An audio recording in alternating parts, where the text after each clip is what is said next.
Bonsoir à tous et très heureux de vous retrouver sur Vox Africa pour cette nouvelle chronique. Actualité oblige, nous allons reparler du Niger, avec notamment le communiqué conjoint du Mali et du Burkina Faso ainsi que celui de la République de Guinée pour soutenir officiellement le peuple du Niger et ses nouvelles autorités. Commençons cette chronique par écouter un extrait de l'ancien Premier ministre du Niger chez nos confrères de France 24. C'est vraiment édifiant. Moi, je reste optimiste parce que la batterie de sanctions qui a été prononcée par la CEDEAO et l'UMOA, je connais la fragilité du Niger, je connais le contexte économique et financier du Niger pour avoir été ministre des Finances par le passé, mais aussi de par de mes fonctions de Premier ministre.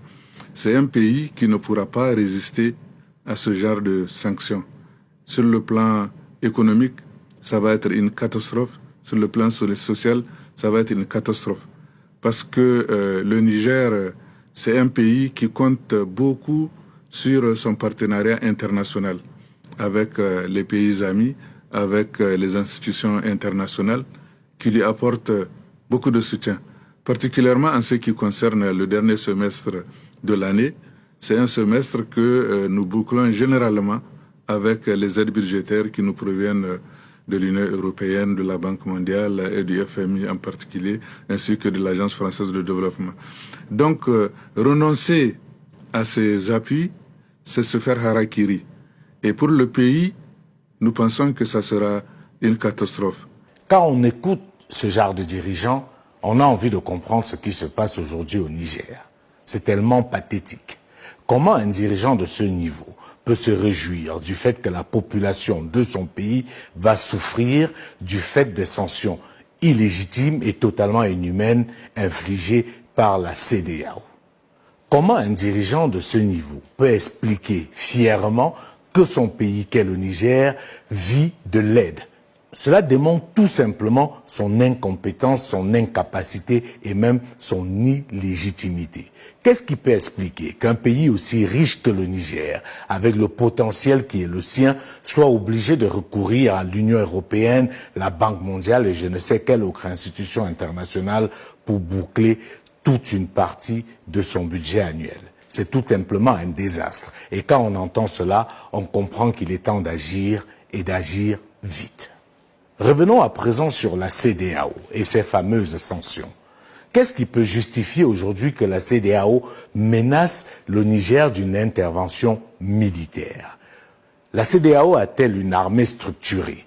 Ou alors, elle compte, comme on peut s'en douter, sur son partenaire stratégique et son véritable patron, la France. Comme on le sait, la France agit toujours dans l'ombre, sans jamais se dévoiler, comme elle a eu à le faire en Côte d'Ivoire et plus récemment au Mali, où à l'époque de la transition, elle avait obligé le président Jokunda Traoré, qui était dos au mur, à lui signer une autorisation pour pouvoir intervenir au sol, alors que les autorités maliennes de l'époque demandaient simplement un appui aérien. On voit aujourd'hui, à travers la sortie de certains hauts dignitaires déchus du régime du Niger, qui ont signé des courriers pour demander à la France d'intervenir, que la France cherche tout simplement un habillage pour masquer une éventuelle intervention au Niger. Et la parade tout trouvé, c'est son instrument de répression préféré, la CEDEAO. Où était cette CEDEAO quand les terroristes massacraient les populations de son espace au Mali, au Niger, au Burkina Faso et bien ailleurs? Où était cette CEDEAO quand plusieurs dirigeants de cet espace décidaient de se maintenir au pouvoir de gré ou de force en tripatouillant les différentes constitutions, en massacrant leur population? Comme les intérêts de la France sont sérieusement en danger aujourd'hui dans l'espace CEDEAO, on sort des muscles pour s'attaquer à des populations. Mais heureusement, comme vous l'avez suivi, les choses ne seront plus jamais comme avant. La sortie historique du Mali, du Burkina Faso et de la République de Guinée marque un tournant décisif. Cela démontre qu'on a totalement rebattu les cartes dans le Sahel. La récréation est terminée. Cet espace ne sera plus un terrain de jeu pour certaines puissances occidentales. Désormais, ils trouveront du répondant. L'époque où les Africains acceptaient tout est tout simplement révolue. Et quand on regarde dans le fond, qu'est-ce qui peut justifier une intervention militaire de la CEDEAO au Niger? Que veut concrètement défendre la CEDEAO? Cela confirme, comme le disent certains observateurs, que c'est tout simplement un syndicat de chefs d'État. Ils veulent défendre leurs amis, leurs partenaires dans la compromission. Ils ne se soucient pas du tout du peuple du Niger qui détient en réalité la véritable souveraineté. Qu'est-ce qui interdit au peuple du Niger de décider qu'il va être dirigé par les militaires, comme c'est le cas au Mali, en Guinée et au Burkina Faso? Le peuple est le seul souverain. Et en réalité, c'est sa volonté qui doit guider toutes les actions. Cette CEDEAO qui veut intervenir militairement au Niger, s'est-elle rassurée que c'est la volonté du peuple du Niger? Ou alors, elle est plus préoccupée par protéger les intérêts de certaines puissances occidentales, et notamment la France. Cette France qui est prête à tout pour intervenir au Niger et qui veut donner des leçons de morale, était où? Au Rwanda. Où était cette France quand dans plusieurs pays en Afrique de l'Ouest et en Afrique centrale, des dirigeants ont massacré leur population pour se maintenir au pouvoir? Cette France qui soutient des coups d'État dans d'autres parties de l'Afrique et les condamne dans d'autres est totalement illégitime et sera de plus en plus inaudible sur le continent africain. Un élément important sur lequel il faut qu'on s'accorde, c'est que le but de cette intervention ne sera jamais, comme on va vouloir l'annoncer, de protéger la démocratie. S'ils sortent cet argument, ce serait tout simplement risible. Parce que de quelle démocratie parle-t-on? Quelle démocratie veut-on protéger?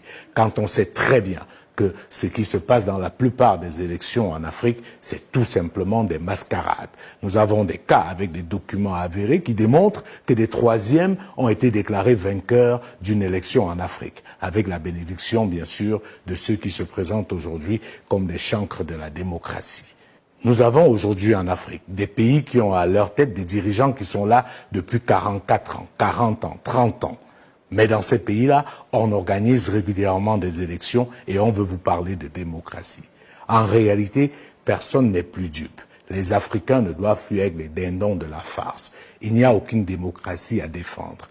Tout ce qu'on cherche à défendre en voulant massacrer les populations du Niger, ce sont les intérêts de certaines puissances et de certains dirigeants africains véreux et corrompus. Et très honnêtement, dites-moi, cette démocratie occidentale africanisée nous a apporté quoi en tant que peuple? Des morts, des casses, de la répression, de l'embastillement, le recul de nos pays et leur recolonisation par certaines puissances. On ne peut plus aujourd'hui se laisser berner. L'enjeu est totalement ailleurs. Que les choses soient très claires, les Africains ne doivent plus se laisser manipuler. S'il y a une intervention militaire de la France au Niger à travers la CEDEAO, les seuls qui vont périr, ce sont les Africains.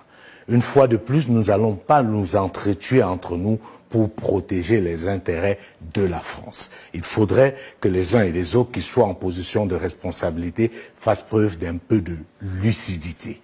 Ceux qui sont favorables à cette intervention militaire au Niger savent très bien comment est-ce que cela va se terminer.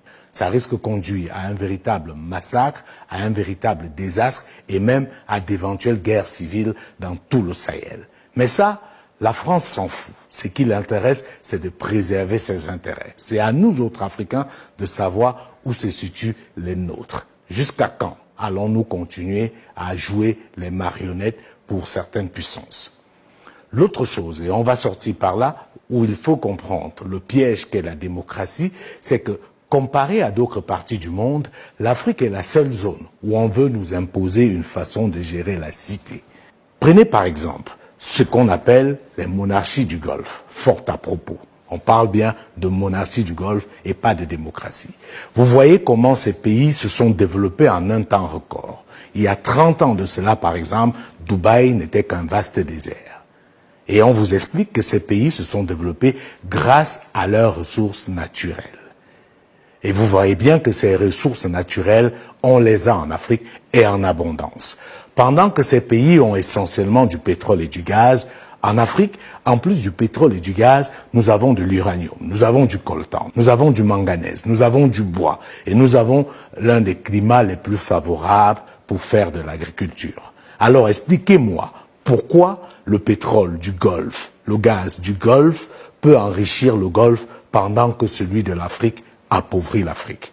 Il y a certainement un jeu de dupes quelque part. Et ce jeu de dupes consiste justement à nous manipuler à travers des concepts comme l'émergence, comme la démocratie, pour que nos États ne nous appartiennent pas, mais appartiennent à certaines puissances impérialistes. Il n'y a aucune justification qu'avec les énormes richesses que regorge notre sous-sol, nous soyons aussi pauvres. Un pays comme le Niger ne peut pas croupir dans cette misère galopante pendant que son uranium permet à la France d'être l'une des plus grandes puissances nucléaires dans le monde.